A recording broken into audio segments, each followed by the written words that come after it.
ဦးဇင်းတို့ခန္ဓာစီစဉ်ရှိပါတယ်ခန္ဓာစီစဉ်လည်းတို့လောက်သွားလိမ့်မယ်အဲ့ဒီမှာဦးဇင်းတို့တစ်ချက်ပြောစရာရှိတယ်ရေစက်ချတဲ့အချိန်မှာအားလုံးစုပေါင်းပြီးချဖို့ဒီမှာထိုးပေးထားလိမ့်မယ်အဲ့ဒါမှကြည့်ပြီးတော့ရေစက်ချဖို့ရေစက်ကဖုံးချပေးရတာမဟုတ်ဘူးတကယ်ဦးဇင်းတို့ဗမာနိုင်ငံထုံးစံတိုင်းအဲ့လိုချပေးတဲ့အတွက်လူတွေကလည်းခပ်ပေါ်ပေါ်ဖြစ်သွားတယ်ရေစက်ချတယ်ဆိုတာကုသိုလ်ရှင်ကသာကုသိုလ်ကိုပေးတာမဟုတ်လို့ကုသိုလ်ရှင်မဟုတ်တဲ့ဘုန်းကြီးကဘာပေးရမှာတော့ပေးစရာမရှိဘူးမရှိတဲ့အတွက်ဦးဇင်းတို့ဒီမှာထိုးပေးထားမယ်ဟုတ်တယ်မလားအမြဝေပြီးတော့ဦးဇင်းနေနဲ့လည်းပဲမေတ္တာရက်ခံခြင်းပါတယ်ဦးဇင်းတင်တဲ့ထက်မှာမပြေဆုံးတာများရှိခဲ့မဲ့ဆိုရင်နားလည်ပေးဖို့နှစ်ရက်ခွဲအတွင်းမှာပြေဆုံးအောင်တင်ဖို့ဆိုတာတကယ်ကိုမလွယ်ကူပါဘူးပြီးတော့ဦးဇင်းတို့ပညာပါရမီသင်တဲ့အတူအားလုံးပူပေါင်းပါဝင်ပြီးတော့ကုသိုလ်လုပ်တဲ့ပုံကိုယ်တွေရဲ့လိုအပ်ချက်အားနည်းခြင်းများရှိခဲ့မဲ့ဆိုရင်လည်းပဲနားလည်ခွင့်တော့ပေးဖို့တကယ်လို့များအကြံရှိတဲ့ဆိုရင်ဒီထက်ကောင်းတာကိုလုပ်ဖို့အကြံရှိတဲ့ဆိုရင်လည်းပဲအကြံပေးနိုင်ပါတယ်အားလုံးဦးဇင်းတို့ကြိုဆိုပြီးသားပါဦးဇင်းတို့အမှားတွေရှိခဲ့မဲ့ဆိုရင်လည်းပဲအားလုံးရဲ့ကိုစားမေတ္တာရက်ခံပေးပါတယ်အားလုံးခွင့်တော့ပေးဖို့ပေါ့နော်အမှားကင်းတဲ့လူသားဆိုတာလောကမှာမရှိပါဘူးကောင်းတာကိုလုံးရင်လည်းအမှားတွေပါခဲ့မဲ့ဆိုရင်အဲ့ဒီမှားကိုမေတ္တာထားပြီးတော့ခွင့်တော့သိခံပေးပါလို့ပညာပါရမီသင်ရဲ့ကိုစားဦးစင်းကိုယ်တိုင်ကပဲတောင်းပန်ပေးပါတယ်နော်ကဲအားဆိုရင်ဦးစင်းတို့ခုံနေသိရနိုင်မယ်အကောင်းဆုံး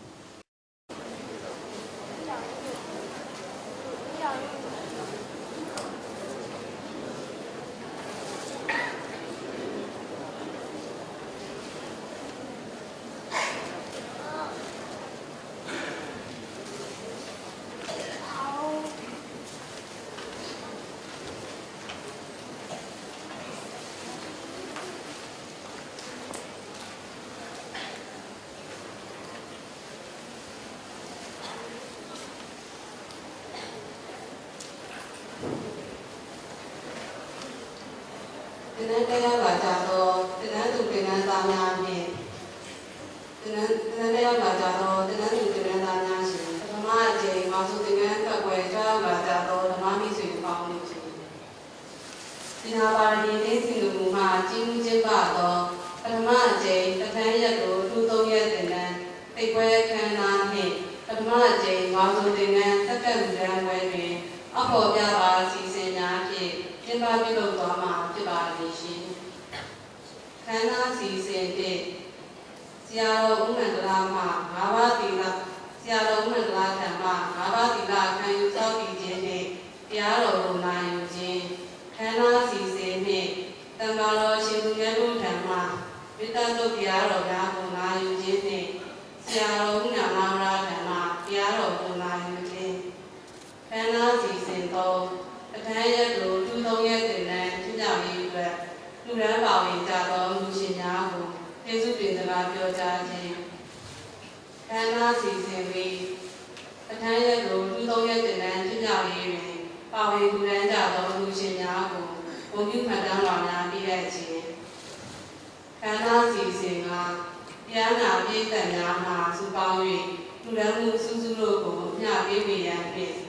ခန္ဓာစီစဉ်6ဗုဒ္ဓသာသနာစီရန်တိတုသုံးကြိမ်ရွဆို၍ခန္ဓာကိုရုပ်သိမ်းရန်ဖြစ်ပါသည်ဗျာသို့ပါ၍တင်နန်းတရားကကြသောတင်နန်းသူတင်နန်းသားများဖြင့်ဓမ္မမိတ်ဆွေပေါင်းလို့ရှင်ယနေ့သာသနာတော်နှင့်2559ခုဖြင့်ဘောဇာတက္ကရာ1389ခုဖြင့်ဒုတိယဝါဆိုလာဇန်3ရက်ခရစ်နှစ်2015ခုဖြင့်ဇူလိုင်လ19ရက်တင်းရီနေ့တွင်စင်ကာပူနိုင်ငံအရီနာကန်ထရီကလပ်၌ပညာပါရမီသင်းမှကြီးမှုကျင်းပအပ်သောပထမအကြိမ်ပထမရက်ကိုသူသုံးရက်တင်တန်းအားအောင်မြင်စွာကျင်းပနိုင်ခဲ့သည့်လည်းဖြင့်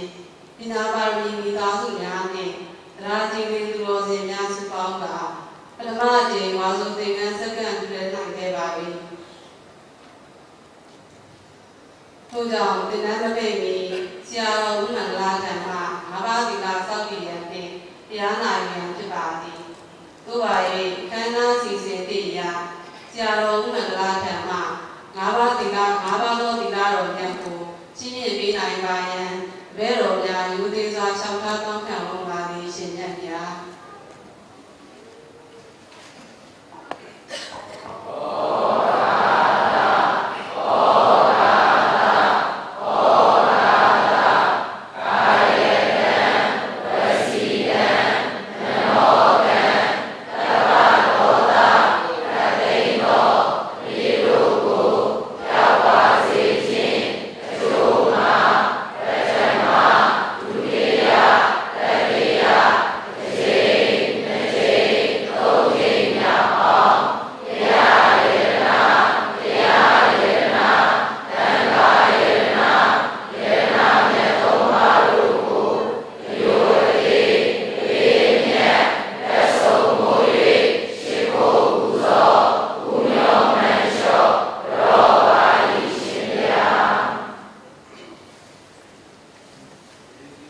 ဗုဒ္ဓံသရဏံဂတာတိ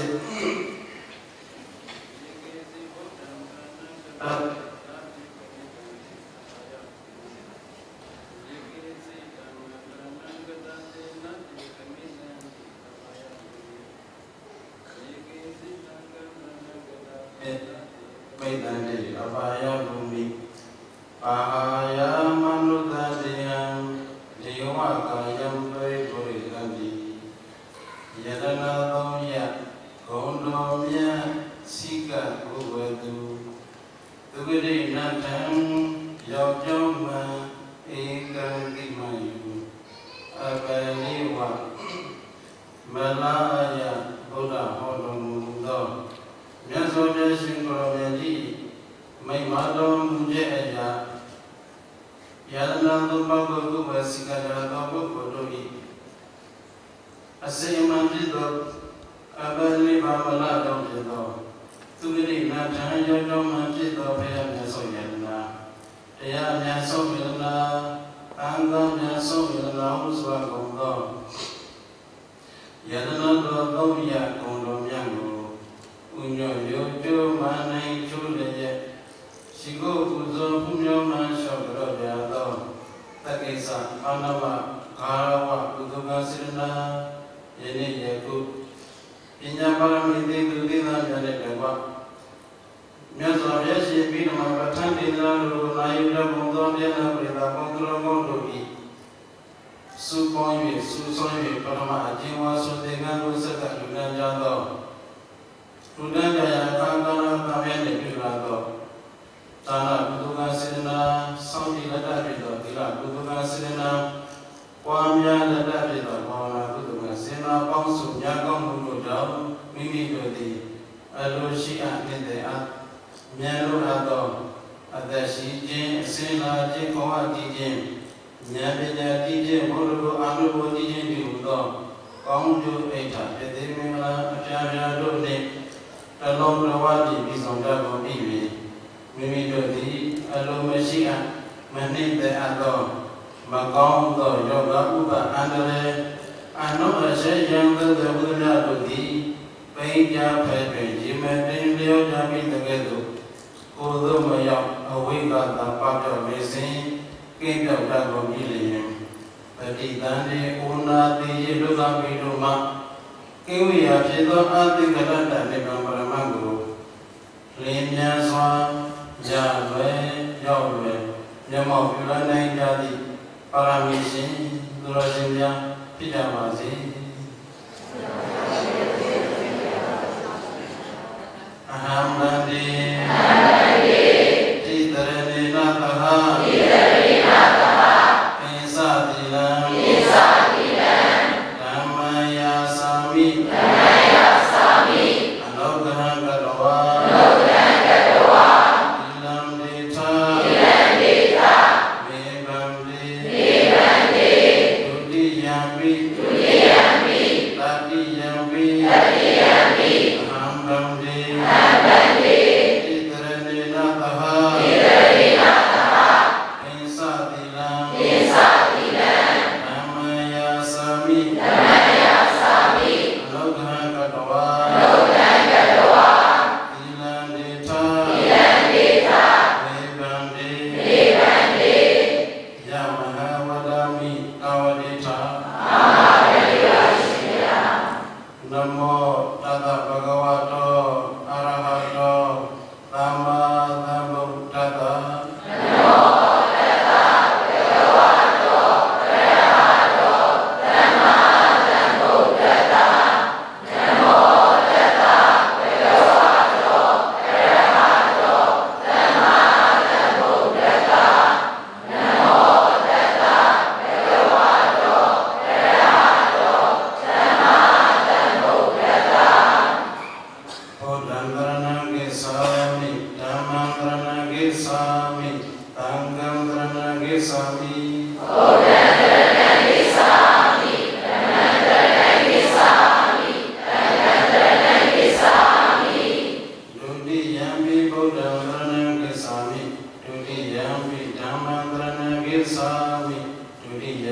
သံဃံသရဏံကိစ္ဆာမိ ဒုတိယမိဗုဒ္ဓံတရဏံကိစ္ဆာမိဒုတိယမိဓမ္မံတရဏံကိစ္ဆာမိဒုတိယမိသံဃံတရဏံကိစ္ဆာမိ တတိယံပိဗုဒ္ဓံသရဏံကိစ္ဆာမိတတိယံပိဓမ္မံသရဏံကိစ္ဆာမိတတိယံပိသံဃံသရဏံကိစ္ဆာမိ တတိယမိဗုဒ္ဓံတရဏံကိစ္ဆာမိတတိယမိဓမ္မံတရဏံကိစ္ဆာမိတတိယမိသံဃံတရဏံကိစ္ဆာမိ ဘုရားကိုယ်ွယ် ဘုရားကိုယ်ွယ် တကုကျွယ် တကုကျွယ် အပေမကြပါ အဘေမချပါ ထို့ကြောင့်သူများ ဘုရားသူများ မြတ်ဖယား မြတ်တရား အာထာပုဂ္ဂယ အာသာဘုရား တရားကိုယ်ွယ် တရားကိုယ်ွယ် ပညာကျွယ် ပညာကျွယ် အပေမကြပါ အဘေမချပါ ထို့ကြောင့်သူများ ဘုရားသူများ မြတ်တရား မြတ်တရား အာထာပုဂ္ဂယ အာသာဘုရား သံဃာကိုယ်ွယ် သံဃာကိုယ်ွယ် ဥစ္စာကျွယ် ဥစ္စာကျွယ် အပေမကြပါ အဘေမချပါ ထို့ကြောင့်သူများ ဘုရားသူများ သံဃာအား သံဃာအား အာထာပုဂ္ဂယ အာသာဘုရား တိတရဏကမနပရိပောဏံ အာတေဝရှိရာ ပါဏာတိဘာဒဝရမဏိတေကဗရံသမာရိယာမိ အာတိပါဒဝေယမိတေကဗရံသမာရိယာမိ သူရတဲ့ကို ဝေကို အဘုစု သဗ္ဗုသော သံဃောရှောပါမိ သံဃောရှောပါမိ သူကြောင့်သူများ ဘုရားသူများ မေတ္တာပွား မေတ္တာပွား သိက္ခာတရားကျင့်ပါမည် သေဘာတရားကျင့်ပါမိ အာဒိနာဒါနာဝရမဏိတေကဗရံသမာရိယာမိ အာရေနာတနာဝေယမိတေကဗရံသမာရိယာမိ သုဥ္စာကို သောစာကို ဘုစု ဘုဘုသော သံဃောရှောပါမိ သံဃောရှောပါမိ သူကြောင့်သူများ ဘုရားသူများ မေတ္တာပွား မေတ္တာပွား သိက္ခာတရားကျင့်ပါမည် သေဘာတရားကျင့်ပါမိ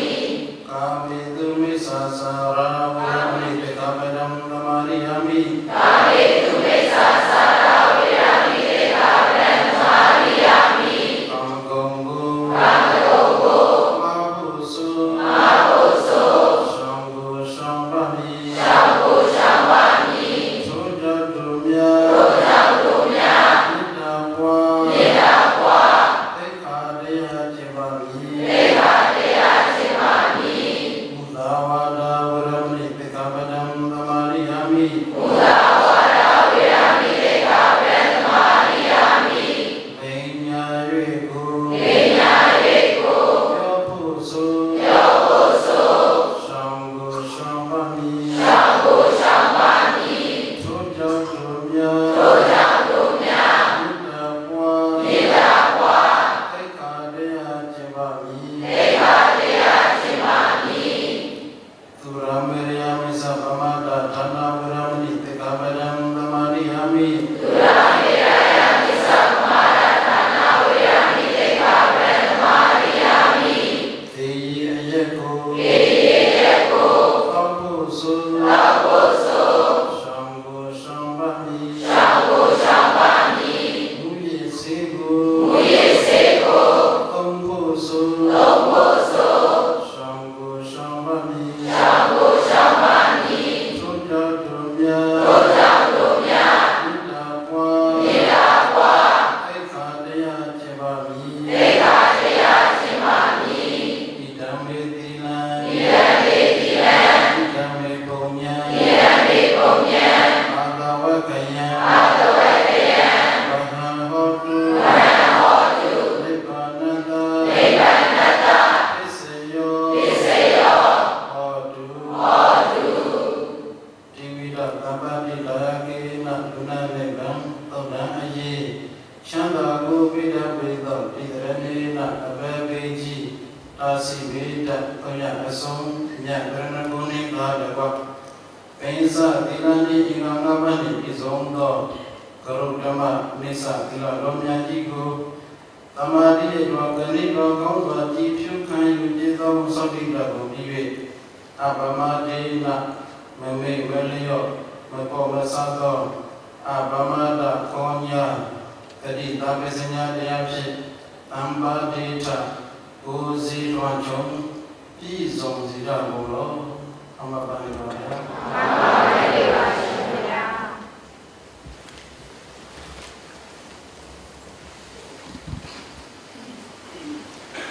ခန္ဓာစီစီနေရဆရာတော်တန်ခါတော်ရှင်သူမြတ်တို့ထံမှမေတ္တာတုတ်တရားတော်များကိုနာကြားရန်ဖြစ်သည့်အတွက်ဆရာတော်တန်ခါတော်ရှင်သူမြတ်တို့များဒကာဒကာမအပေါင်းကုတော်ကောင်းများကောင်းခြင်းမိမာများနှင့်ပြည့်စုံခြင်းမှာမေတ္တာရှိပါ၍မေတ္တာတုတ်များရှင်းပြပေးပါရန်တပည့်တော်များမျိုးသေးစွာဆောက်ထားအပ်ပါသည်ဗျာ မန္တာစကဝါလေတုအတရာဝေသန္တုဒေဝတာသတ္တမံမုနိရာသတ္တတုနံတုတကမောက္ခတံဓမ္မသဝနာကာရောယံပတ္တန္တာဓမ္မသဝနာကာရောယံပတ္တန္တာဓမ္မသဝနာကာရောယံပတ္တန္တာနမောတတ္တဘဂဝတောအရဟတောသမ္မာသမ္ဗုဒ္ဓတ္တနမောတတ္တဘဂဝတောအရဟတောသမ္မာသမ္ဗုဒ္ဓတ္တနမောတတ္တဘဂဝတောအရဟတောသမ္မာသမ္ဗုဒ္ဓတ္တ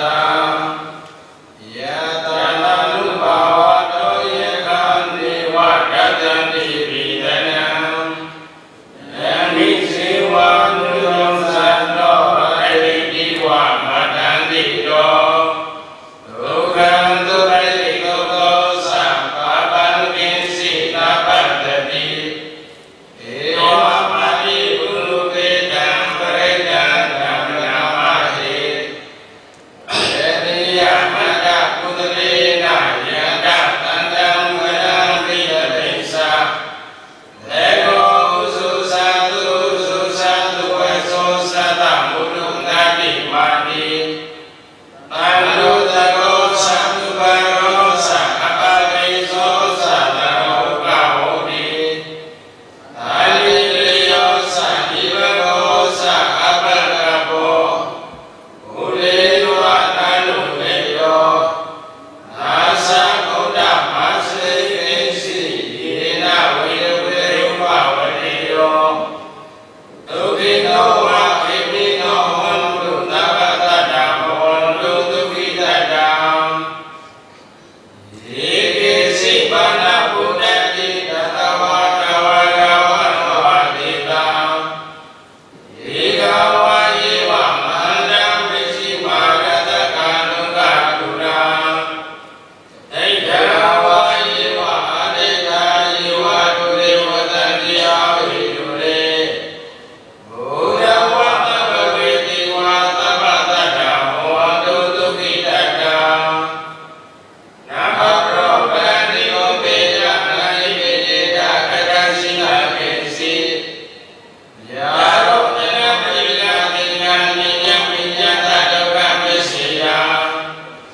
မာနယတမိယဗုဒ္ဓမာယုတာဧကဗုဒ္ဓမနုရကေဧဝံမိတ္တမပုတေတုမာနတံဘောရိယဒိမာနဣတိသ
တုတေ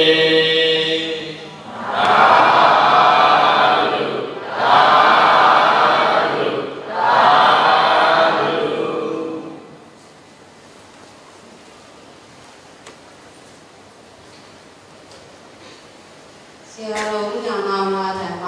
တရားတော်များနာကြားရန်ဖြစ်ပါသည်ဗျာထို့ကြောင့်ဆရာတော်ရှင်သူမြတ်များတရားရှိကေသူတော်စင်များအတိတရားတို့ပါရန်ရည်ရွယ်၍တရားတော်များရှင်းပြပေးပါရန်မူလဲလူသေးစွာလျှောက်ထားပါသည်ဗျာ ဒီနေ့ဟာတို့ပညာပါမီသင်ပညာပါမီကျောင်းမှာပြီးတော့ပထမဆုံးချိန်ဝါဆိုတင်ဒီနေ့စက္ကတဲ့လူကျန်ဥဒလိုတဲ့ပွဲကြီးပေါ့ဝါဆိုတင်ငန်းဆိုတာကဦးဇင်းတို့ကာလဒါနလို့ပြောနေတယ်ပဲမှန်ပါတယ်။ဉာဏ်တန်ခါများဝါရင်းသုံးလမှာမိုးရီကိုခံပြီးတော့အချိန်ကိုဖြန့်သန်းရတဲ့အခြေအနေအဲ့ဒီအခြေအနေကိုဘုရားရှင်တဲ့ခါလည်းပဲကြုံခဲ့တဲ့အတွေ့အကြုံကြောင့်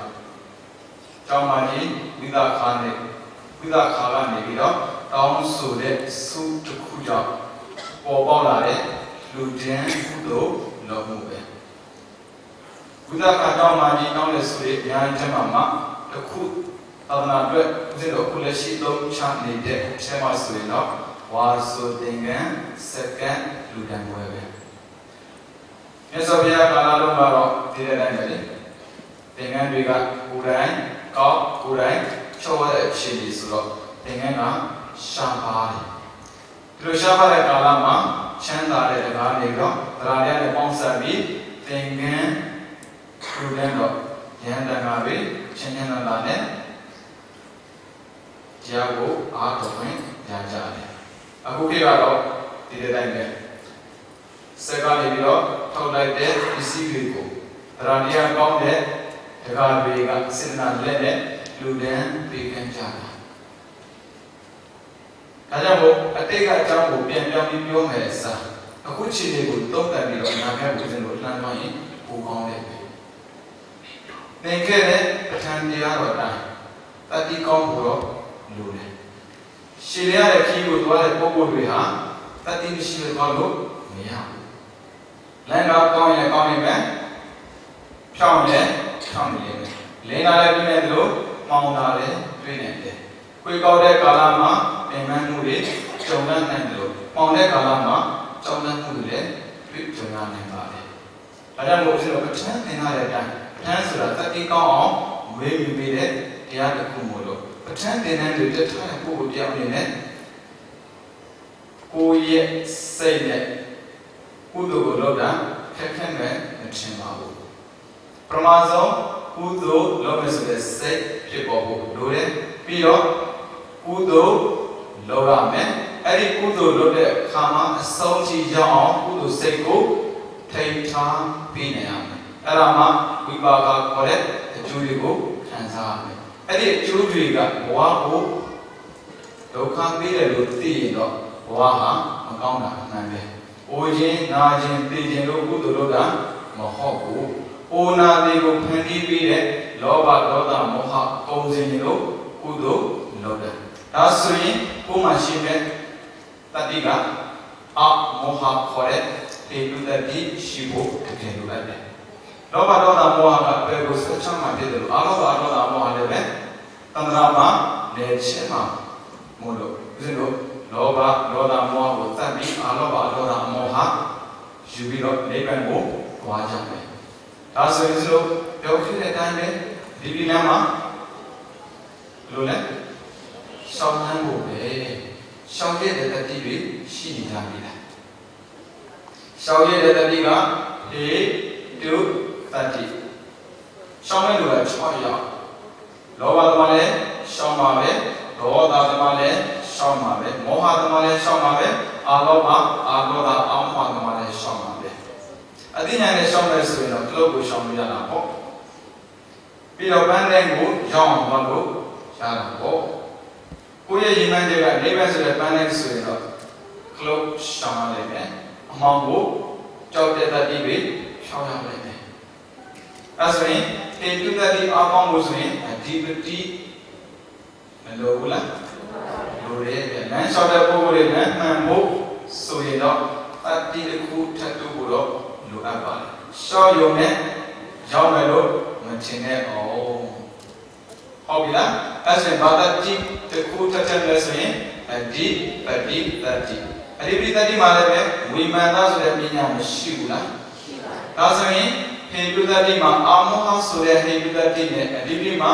ဝိမာန်သားဆိုတဲ့တတိတစ်ခုပေါင်းရင်ကြောက်စရာလုံးဝမရှိတော့ဘူးအဲ့ဒါဆိုရင်လမ်းဆိုတဲ့မေဃတတိမှာတမ္မာဒိဋ္ဌိကလည်းပဲပညာမှုလို့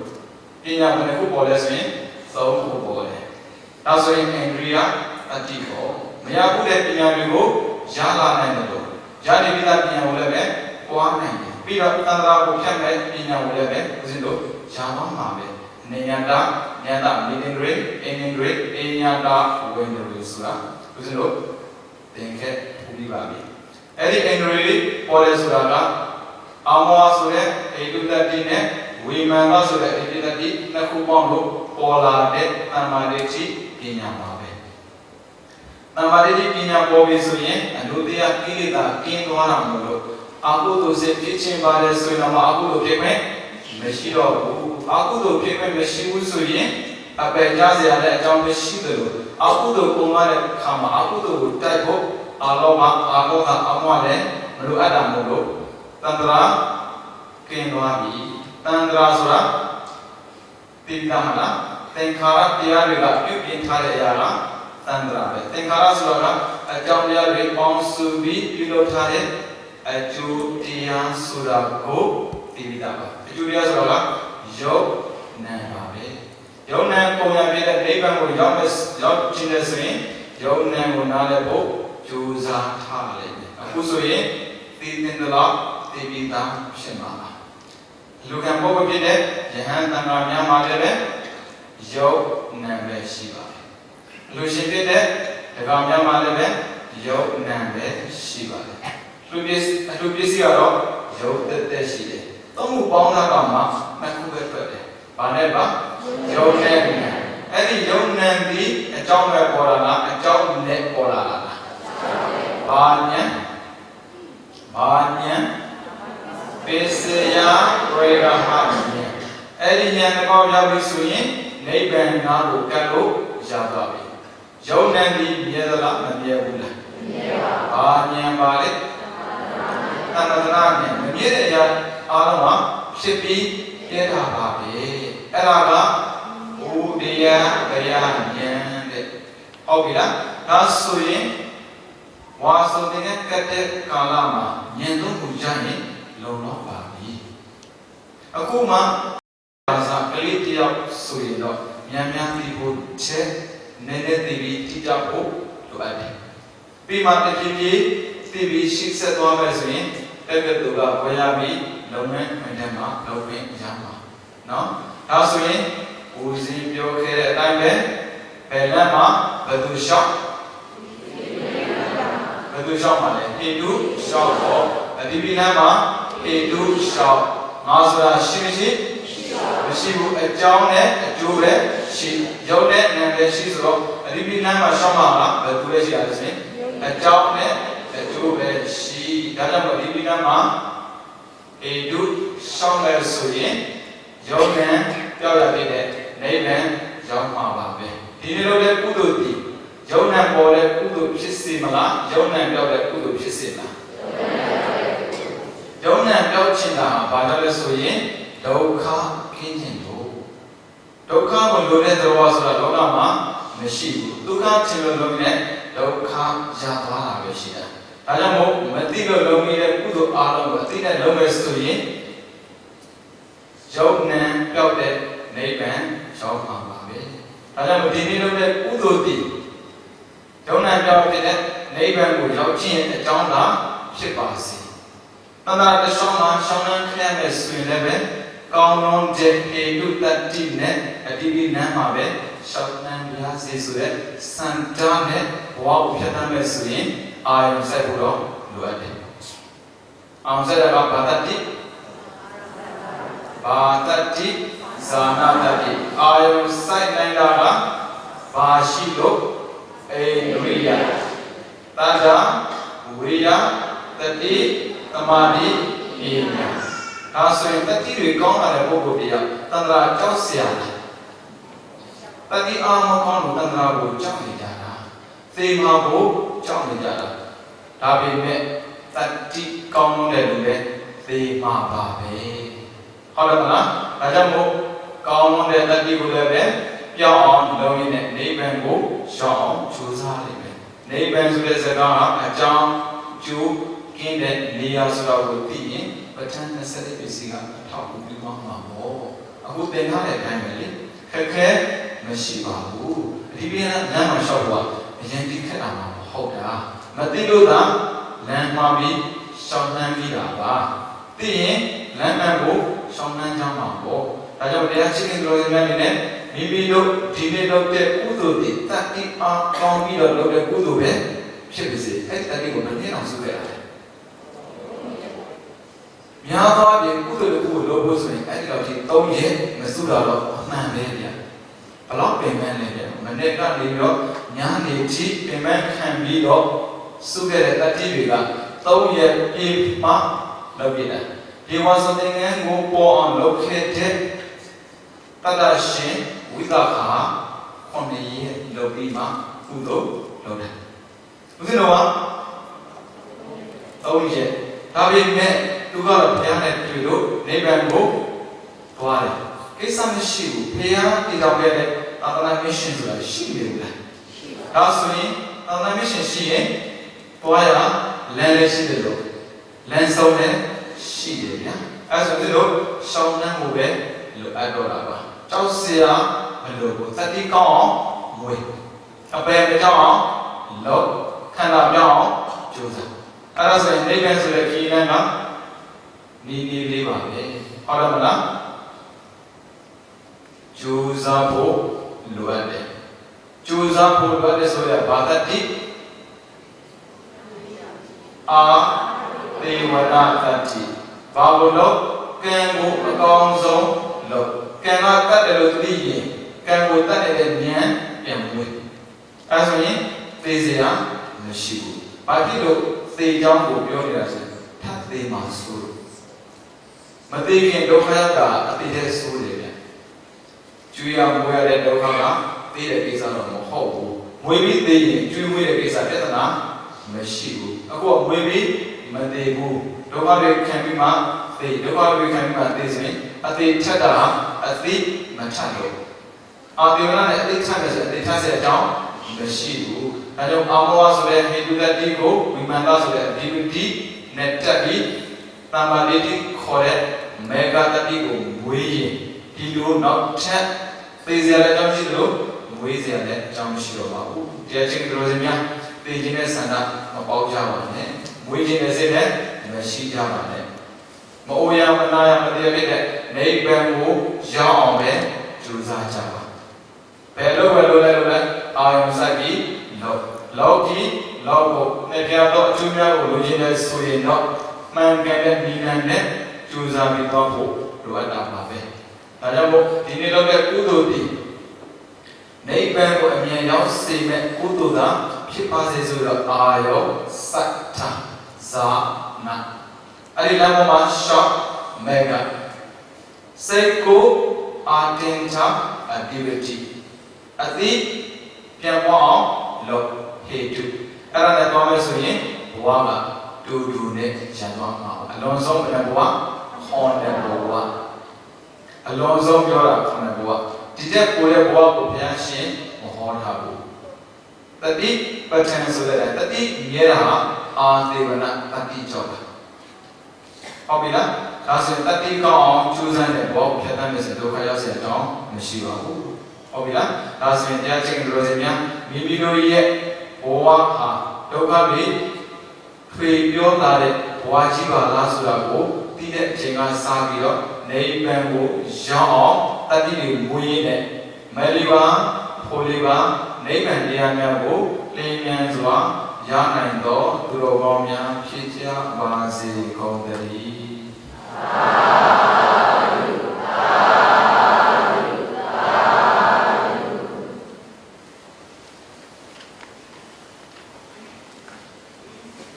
ဆရာတော်တန်ခါရရှိသူမြတ်များအားသင်္ဃာပါရမီသိမ်းဖို့စွာဝါဆိုသင်္ကန်းများဆက်ကပ်ရန်ကုသိုလ်ဝေကုကျော်အောင်ကုတင်မင်းကိုပေဇော်သူဒေါက်ခင်တန်းတွေဒေါ်တန်းတွေဘုမကတ်တူပေးပါရန်မေတ္တာလက်ခံပါရရှင် သင်္ကန်းကဟယ်လိုဟယ်လို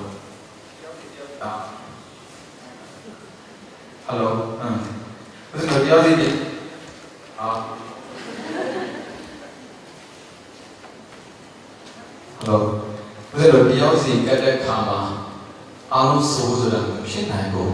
ဟုတ်ပြီလားဒါဆိုရင်တတိကောင်းအာယုံလေးစိုက်တယ်လူရာအားလုံးကဒီလိုပဲတတိဒီလိုပဲလိုအပ်တယ်အခုကတဲ့ချိန်မှာဆိုတော့တန်ခါးဒီမှာဆိုတဲ့အခါမှာနိဗ္ဗာန်ကိုရောက်ခြင်းတဲ့ဆန္ဒကြောင့်တာဒီလိုကိုလုပ်ရဆိုတဲ့စိတ်ကိုဝေပေးထားပါအာယုံစိုက်ပါလမ်းမှန်ကိုရှောင်နိုင်ဖို့ဟုတ်ပြီလားအာယုံလေးစူးစီးထားပြီးကြပြီလားပြီးပြီဆိုရင်ကျွန်တော်ဒီရရှိတဲ့ကားတွေအားလုံးသင်္ကန်းကတ်ရတယ်သင်္ကန်းကတ်တဲ့အခါမှာဆိုပြီးမယ်အဲ့ဒါကိုအာယုံလေးစပြီးတော့လိုက်ဆိုကြပါမယ်အဲ့အားလုံးလေးဆိုရမယ်နော်သံဃတာဒီမာနိဗ္ဗာနတပစ္စယောဟောတုသာဓု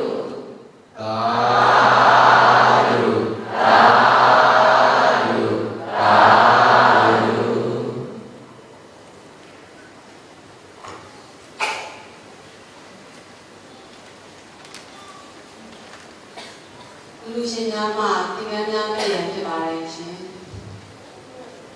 ရင်သုံးနေနဲ့သင်္ကန်းပရိက္ခာလူထားတဲ့လူရှင်များညာဘက်မှာတန်းစီပေးဖို့မေတ္တာနဲ့ခံပါရဲ့ရှင်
နောက်ကနေသွားရအောင်လားတက်တက်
သာဓု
ဒီ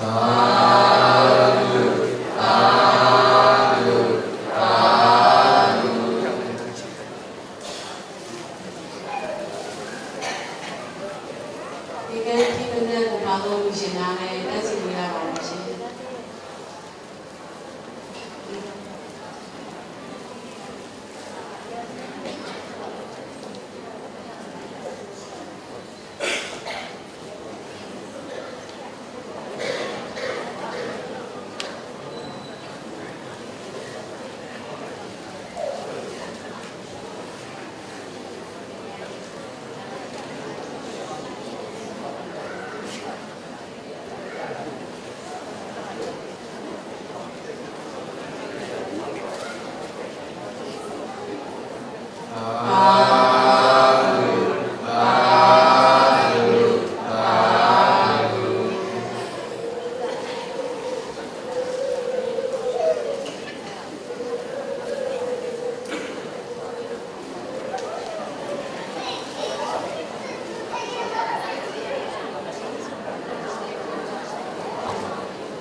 က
လူရှင်များကြံပြီးပါမယ်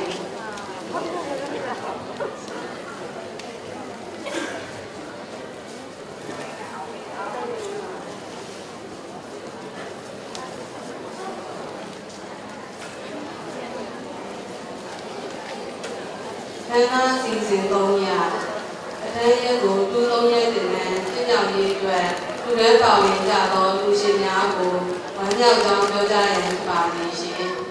တို့ပါ၍ကိုရာစာအားလူရှင်များကိုဝမ်းမြောက်ကြောင်းကျေးဇူးတင်စကားပြောကြားပေးပါရန်လေးစားစွာခံကြားရပါသည်ရှင်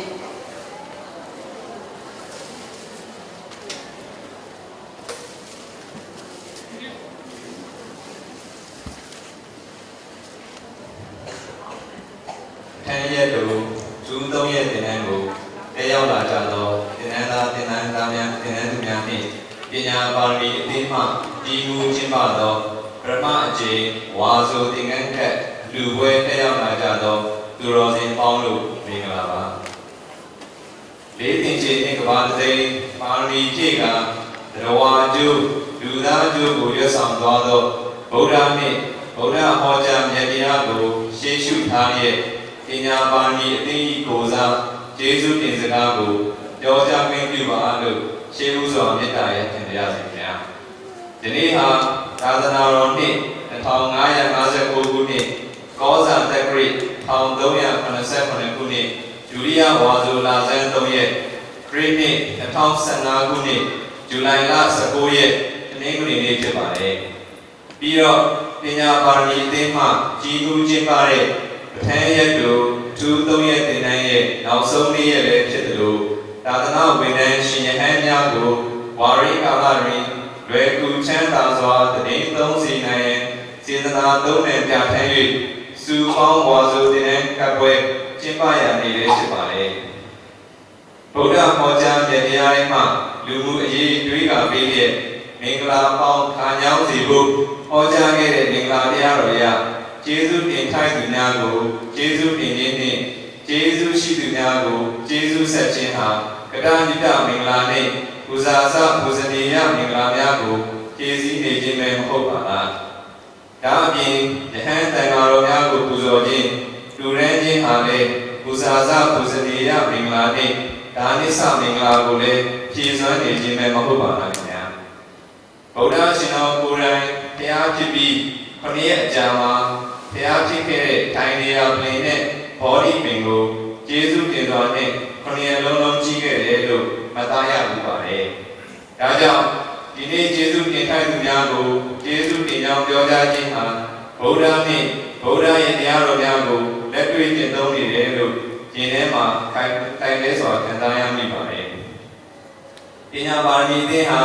ဗုဒ္ဓဟောကြားအဘိဓမ္မာတရားတော်တွေမှာအခုပါဝင်ဖြစ်တဲ့ပဋ္ဌာန်းတရားတော်ကိုလူအများခံစားသုံးဆောင်နိုင်အောင်မျှဝေပေးခြင်းနဲ့စံနာများရှိခဲ့ပါတယ်။ဒါပေမဲ့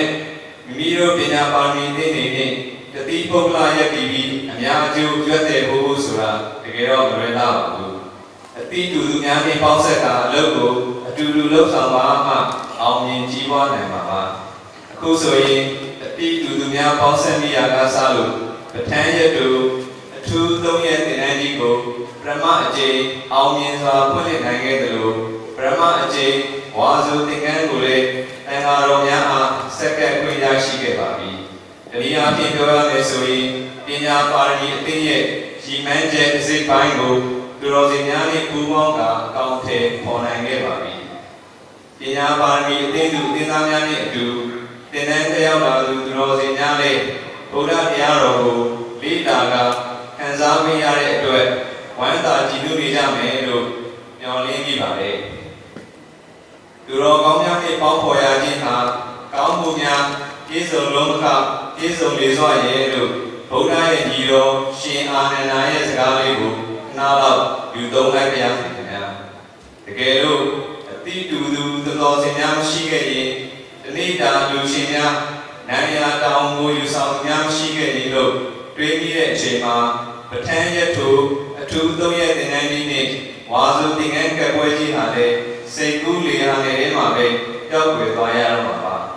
အခုတော့လက်တွေ့အဖြစ်ကိုပြောင်းလဲသွားခဲ့သလိုသင်္ကန်းကြီးကိုလည်းအောင်မြင်စွာဖွင့်ရအောင်မြင်စွာပင်သိနိုင်တော့မှာဖြစ်သလိုသာသနာတော်မှာမွန်မြတ်သောကုသိုလ်ဖြစ်တဲ့ဝါစုသင်္ကန်းဆက်ကပ်ဒူရန်ပွဲကြီးကိုလည်းအောင်မြင်စွာဒူရန်နိုင်ခဲ့ပါပြီဒါတွေအားလုံးဟာသူတော်စင်များရဲ့တရားကြည်လင်စွာပူးပေါင်းပါဝင်မှုရဲ့အင်အားပဲဖြစ်ပါတယ်ဒီလိုမျိုးသူတော်စင်များနှင့်ပူးပေါင်းကနောက်ထပ်သင်တန်းများဖွင့်လှစ်နိုင်ခဲ့ဦးမယ်ဝါစုသင်္ကန်းကပ်ပွဲများကျင်းပဒူရန်နိုင်ခဲ့ဦးမယ်ဆိုရင်ဘလောက်များကောင်းလိုက်နေလဲလို့တွေးများနဲ့ကျင်နေနေပြီပါတယ်တကယ်လည်းညှော်လင်းပြီးတဲ့စိတ်ကူးတစ်ခုပါပညာပါရမီအသင်းမှကျေးဇူးတင်ထိုက်သူများကတော့သင်ရဲ့သင်တန်းတက်ရောက်လာတဲ့သင်တန်းသူသင်တန်းသားများနှင့်လူရန်ပါဝင်သူအလှူရှင်များအားလုံးပါပဲအထူးအားဖြင့်ကျေးဇူးတင်ရမည့်သူများကတော့ပဋ္ဌာန်းတရားကိုလက်တွေ့ကျင့်သုံးနိုင်အောင်သင်ကြားပို့ချပေးတဲ့သင်တန်းဆရာတော်ဦးညာနာဝရအား၎င်းသင်တန်းကြီးဖြစ်မြောက်အောင်အဖက်ဖက်မှပါဝင်လူရန်ကြပါသောပညာပါရမီအသင်းသူအသင်းသားများအား၎င်းသင်တန်းဌာနအဖြစ်လွယ်ကူအသုံးပြုနိုင်အောင်လူရန်ကြတဲ့အဲမလူရှင်များအား၎င်းသင်တန်းကိုအေးစီးစွာတက်ရောက်နိုင်အောင်လူရန်ပေးကြတဲ့နေ့လည်စာလူရှင်များမနက်စာလူရှင်များကော်ဖီနှင့်မုန့်လူရှင်များတောက်ရည်တန်လူရှင်များအား၎င်းသင်တန်းဖြစ်မြောက်ရေးအတွက်အစားစရာရာဂူညီပါဝင်ဝေယဝိဆာကုသိုလ်ယူကြတဲ့စေတနာရှင်များအား၎င်းလူရသုံးနိုင်အောင်အထွေထွေလူရန်ကြတဲ့လူရှင်များအား၎င်းဝေယဝိဆာကုသိုလ်နှင့်လူအပ်တာများဂူညီကြတဲ့ပညာပါရမီအသင်းမှသင်တန်းသူသင်တန်းသားများနှင့်တဝဲပရဟိတမိသားစုတွေမှအသင်းဝင်များအား၎င်းထို့ပြင်သင်တန်းဌာနကိုလွယ်ကူစွာရရှိစေဖို့အကျိုးဆောင်ပေးခြင်းနှင့်ဝေယဝိဆာကုသိုလ်များကိုတရတအားပါဝင်ယူကြပါသောဓမ္မမောင်နှမမိသားစုများအား၎င်းကျေးဇူးပြုပင်တင်ရှိပါကြောင်းဝမ်းမြောက်စွာပြောကြားပါရစေခင်ဗျာမိမိတို့အတိတူအလုပ်တူကုသိုလ်တူလုပ်ခဲ့ကြတာမို့ဘုရားရှင်၏ဆွေတော်မျိုးပေါင်းတို့လိုကိလေသာကင်းရာသာဝရငြိမ်းချမ်းရာမဟာတဏှိဒုက္ခမျက်နှိပ်ပံကိုအမြဲရောက်ရှိကြလိမ့်မယ်လို့မျှော်လင့်နေမိပါတယ်။သင်တန်းတက်ရောက်လာကြတဲ့သင်တန်းသူသင်တန်းသားများနှင့်သင်တန်းဖြစ်မြောက်အောင်ပါဝင်လူရန်ကုသိုလ်ယူကြတဲ့အကျိုးရှင်များဝေယဝိဆာကုသိုလ်ရှင်များနှင့်ဝါစုသင်္ကန်းလာရောက်ဆက်ကပ်လူရန်ကြပါသောလူရှင်များအားလုံးတိတိများရရှိကမရှိဆိုတဲ့စကားနှင့်မသိဆိုတဲ့စကားများကိုမကြားရဘဲဒုက္ခကင်းရာနိဗ္ဗာန်ကိုအမြဲရောက်ကြပါစေလို့တောင်းဆုပြတာပို့တာရင်ကျေးဇူးတင်စကားကိုဒီကုန်းချုပ်လိုက်ပါစေ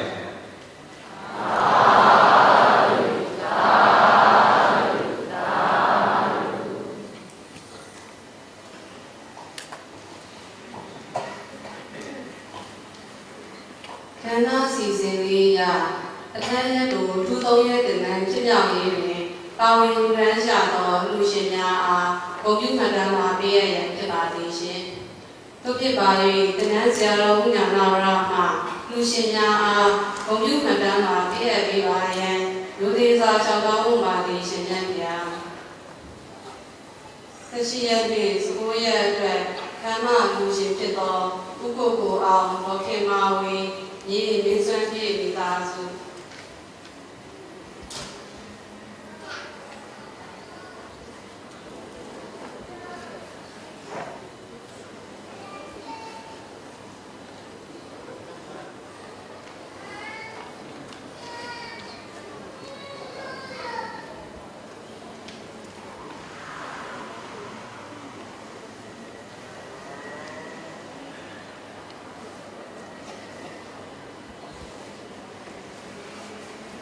စ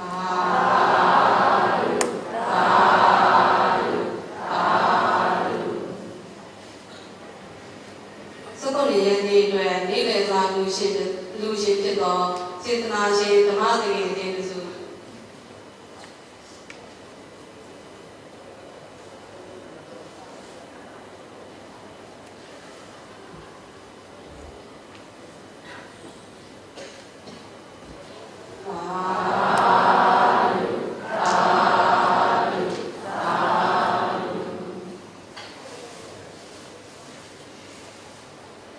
စကုရဲ့နေ့အတွက်နေ့လည်စာလူရှင်ဖြစ်သောစေတနာရှင်တကယ်ကျေးဇူး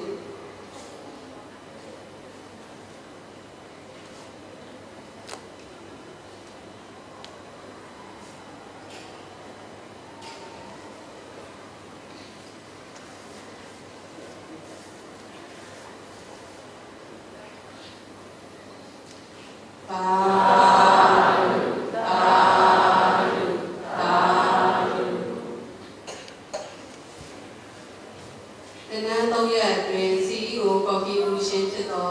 ကိုရဲထွန်းနိုင်မတ်လူရာမင်း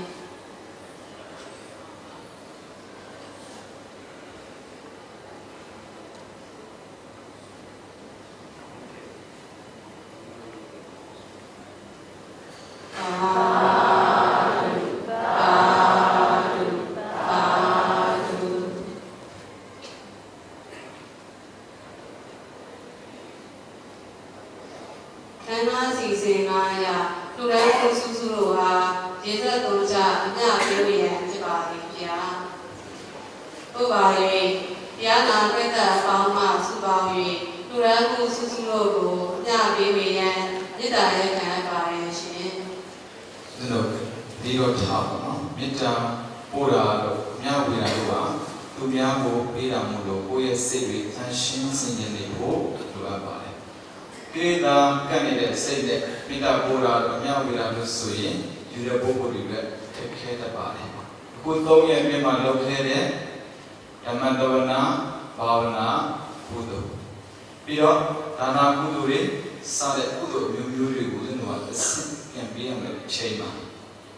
စိတ်ထားကတန်ရှင်းမှုမရှိဘူးဆိုရင်ယူတဲ့ပုဂ္ဂိုလ်တွေအခက်ခဲမှာဆိုလို့ဇာနာဆိုတဲ့အာယုံလေးတည်တည်ကြရစပြီးမှအမြတ်တမ်းပြေဝေကြပါဒါကကိုယ်လည်းကောင်းသူလည်းကောင်း win situation ဆိုတာအဲ့ဒီရှိတဲ့ကိုယ်တိုင်ဖန်တီးမှတာသူများတွေကောင်းမွန်စွာရှာရှိပါလိမ့်မယ်အဲ့ဒီကိုလုပ်ထားတဲ့ဒါနကုသိုလ်စောင့်ကြည့်ထားတဲ့သီလကုသိုလ်ပွားများထားတဲ့ဘာဝနာကုသိုလ်များကိုစိတ်ချက်ကိုအာရုံစိုက်ပြီးထည့်ထားလိုက်ပါပြီးမှကိုယ့်ရဲ့ကုသိုလ်တွေအားလုံးကိုနန္ဒဆောက်လာမှရှိရတဲ့ဒုက္ခိတပြေဆုံးနေတဲ့သဘောများဒုက္ခိတလိုအပ်နေတဲ့သဘောများအားလုံးမိမိတို့နဲ့ဖြတ်လို့ရပါစေဆိုတဲ့ဆန္ဒနဲ့စေတနာရှိထားပြီးတော့မြတ်တမ်းပြီးလို့ရမယ်အဲအားလုံးလို့ဆိုရအောင်နော်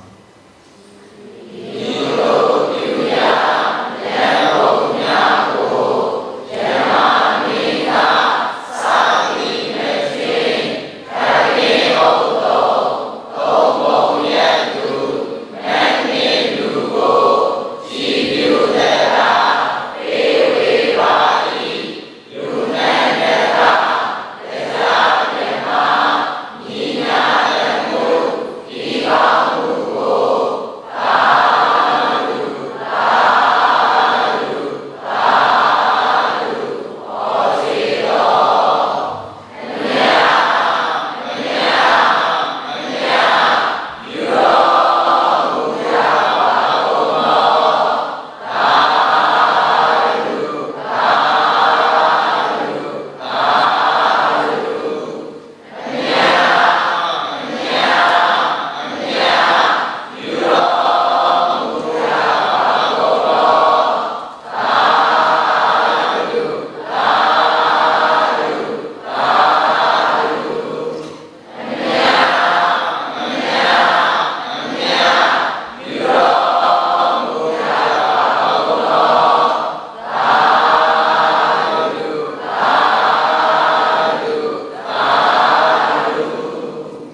ပါ၍ယနေ့ကြောင်းရောက်ချင်းမြတ်တော်မူကြသည်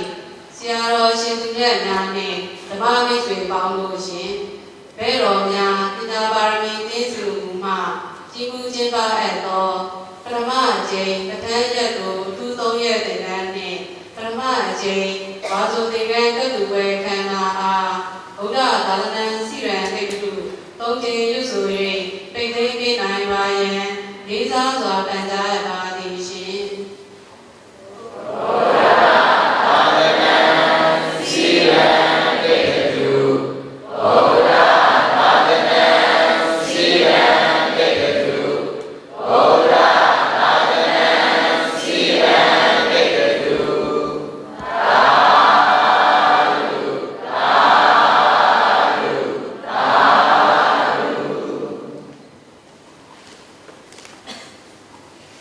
ဆရာတော်များရေပြန်ကြောင်းတော်ဖြစ်တဲ့အတွက်